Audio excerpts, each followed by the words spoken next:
Hi, I'm Taylor Campitel, Project Manager here at Charter Colony, and we're here to take a look at all the recent progress made within the community. The first exciting update to share is the nearing completion of Charter Park Drive extension. This connection will provide additional access to Midlothian Turnpike, where there is an assortment of commercial, retail, and dining options.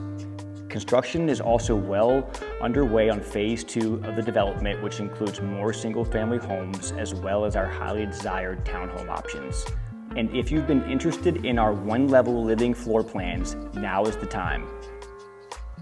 Our new amenity center is coming the summer of 2028. This fun-filled space will be located across from the current model home and will feature a pool, a spacious pool deck with outdoor seating, grilling stations, bocce ball courts, open lawn space, and much more for residents to enjoy.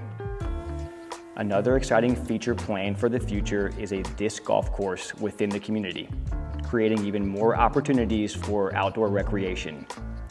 Residents will also enjoy a multi-use trail along Charter Park Drive, as well as additional trails throughout the common areas.